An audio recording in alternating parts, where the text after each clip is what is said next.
Just about every scene of Futurama is dense with layers upon layers of jokes and references, and even hardcore fans can have a hard time catching them all. Here are some of the most obscure and easy-to-miss moments from the hilarious sci-fi saga.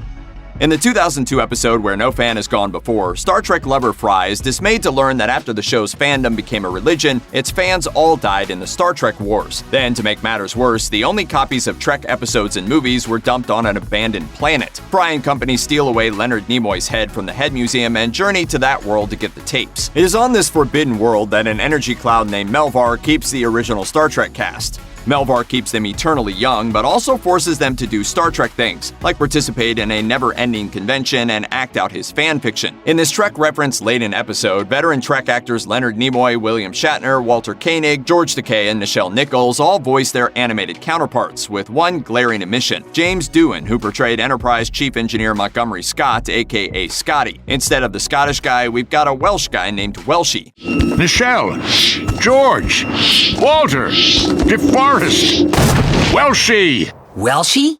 Supposedly, Doohan's agent said no to the part, leading the Futurama folks to come up with their own explanation for Welshy. We did some musical reunion specials in the 2200s, but the guy who played Scotty had trouble yodeling. Every episode, Futurama offers a one-liner at the bottom of its title screen. Some past examples include as seen on TV, for external use only, and on the 2010 episode The Prisoner of Benda, the joke is, what happens in Cygnus X1 stays in Cygnus X1. That's a twofer of a reference. First, it plays off the long-used, universally known Las Vegas tourism slogan, what happens in Vegas stays in Vegas. However, Cygnus X1 is a real thing. It's a stellar mass black hole, a 700 light-years wide cosmic entity said to have formed from the collapse of a star.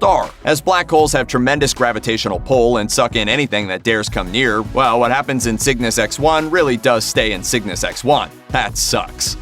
The 2000 episode War is the H Word, in which Fry and Bender join the Earth Army and go off to fight an alien race of spheres, is a full-length riff on Robert Heinlein's book and 1997 movie Starship Troopers. But there's a much more subtle sci-fi themed Easter egg hiding in the beginning of the episode. In an establishing shot of a 7-Eleven, there's a sign in the window that offers free bag of Ice 9 with 6-pack. On the surface, that's a funny number wordplay joke. On a deeper level, it's a reference to Kurt Vonnegut's seminal 1963 novel Cat's Cradle. The novel follows a well-meaning scientist who develops Ice 9, which is used to quickly solidify liquid or murky terrain to make life easier for marching soldiers, only for it to infect the ocean and likely to turn all water on Earth to ice, killing all life. In other words, it's a natural promotion for people buying beer at 7-Eleven. In the 2011 Futurama episode Overclockwise, young clone Cubert Farnsworth gives Bender the robot a powerful upgrade to his operating system, overclocking him to the point where he gains superpowers. Speed reading is among his new abilities, and he devours every book on the big shelf in the Planet Express conference room in a matter of seconds. Among the titles he instantly reads: Calculus, Advanced Calculus, the NNYC Phone Book, the Basketball Diaries, the Oxford English Dictionary, and Decline and Fall of the Romulan Empire. He also puts away Wuthering Gattaca, evidently a combination of Emily Bronte's Wuthering Heights and the 1997 Ethan Hawke sci-fi movie Gattaca. Then, for just a fraction of a second, a book called How I Conquered Your Planet appears in Bender's hands. That's actually a real book, although an obscure self-published one. It's a 2006 sci-fi detective novel by John Swartzwelder, a veteran writer for The Simpsons. Like most every character on a continuing cartoon series, Philip J. Fry wears the exact same clothes in almost every episode of Futurama: blue jeans, a white t-shirt, and a red windbreaker. He doesn't much care that his old-fashioned clothes make him stick out in nude New York, probably because his outfit was a bit outdated for 1999. All things considered, it probably doesn't bother Fry because his choice in clothes make him resemble one of the coolest dudes who ever lived in any century. His clothes match exactly the ones worn by bad boy actor James Dean in the 1995 classic of juvenile delinquent cinema, Rebel Without a Cause. No one else on Futurama sounds quite like Dr. Zoidberg. The gymnasium? Excellent, excellent. For some reason, I'm frisky as a squid on Tuesday.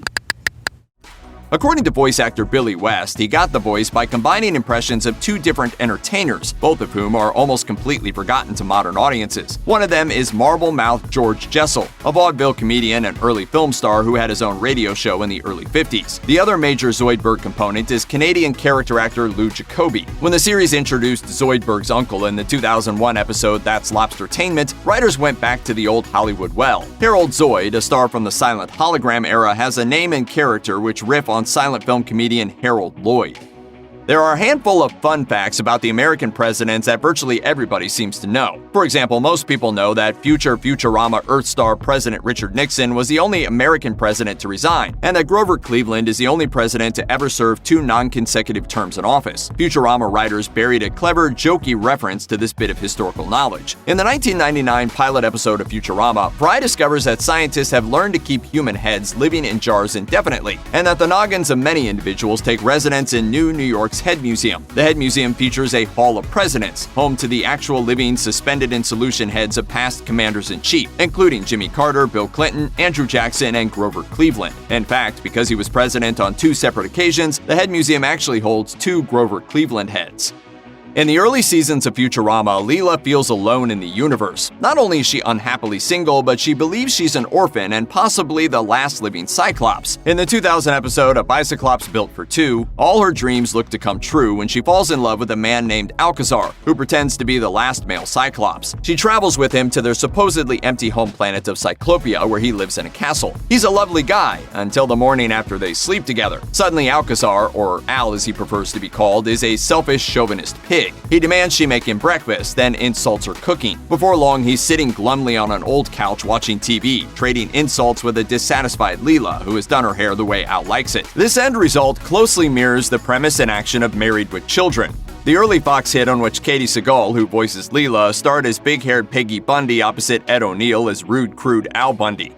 The word Futurama is a pretty good title for a show set in the future about a man from the 20th century who's astounded by all that the far-off 31st century has to offer. But Futurama co-creators Matt Groening and David X. Cohen didn't just make up that word. According to a first-season DVD commentary, it won out over some other invented ideas, including Doomsville and Aloha Mars. Futurama implies optimistic, future-forward thinking, and it happened to be the name of an attraction in the General Motors Pavilion at the 1939 New York World's Fair. The ride took visitors to a miniature landscape of an America 20 years hence, which included such novel concepts as widespread ownership of cars that used radio signals to keep their distance from each other, which they drive on an intricate countrywide highway system. With the New York World's Fair in 1964 came Futurama 2, which included such Futurama-worthy predictions as underwater hotels and moon tourism. A slogan of the 1939 iteration promised to look into the world of tomorrow, and Groening and Cohen made sure to pay homage to the original Futurama.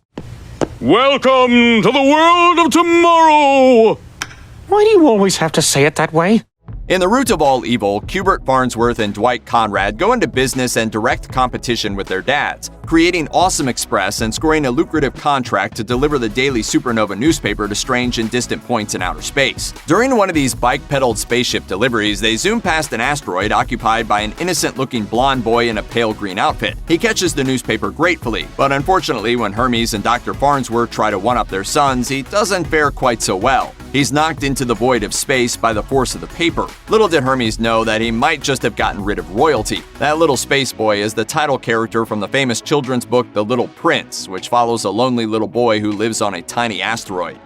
Captain Zap Brannigan is as odious as they come, a staggeringly mediocre man who somehow becomes a 25-star general in the Democratic Order of Planets, with command of its most important space vessel, the Nimbus. He's utterly incompetent and is constantly saved from complete ruin by his number 2, Kif. Brannigan sails through life with unearned confidence, enacting reckless military strategies and thinking he can seduce any woman he pleases. In the 1999 episode Love's Labor's Lost in Space, Zap tries to seduce Leela by laying in bed in his robe, with his paunch clearly visible inside the outfit. Behind him on the wall hangs what appears to be his official captain's portrait. His arms are crossed and his head bowed as if deep in thought, which seems to suggest a soulful, thoughtful leader of men. He's none of those things, of course, which is why it's hilarious. It's also an exact recreation of a famous painting, Aaron Schickler's official presidential portrait of John F. Kennedy. Zap would compare himself to a revered politician, wouldn't he?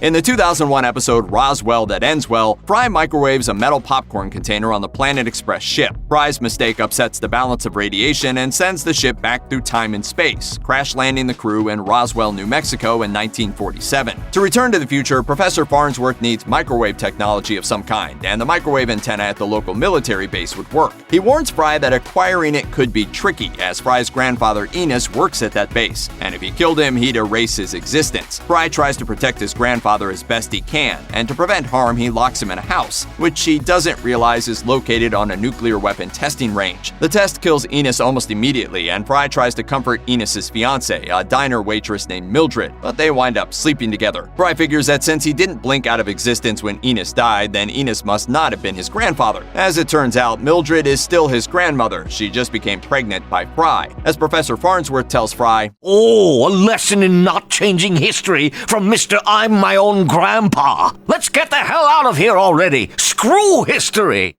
Farnsworth's mockery is actually an explicit reference to I'm My Own Grandpa, a hit novelty song by the duo Lonzo and Oscar. It's a strange tune that details the odd circumstances by which a man becomes his stepmother's stepfather, and thus by default his own grandpa. Fittingly enough, the song was released in 1947.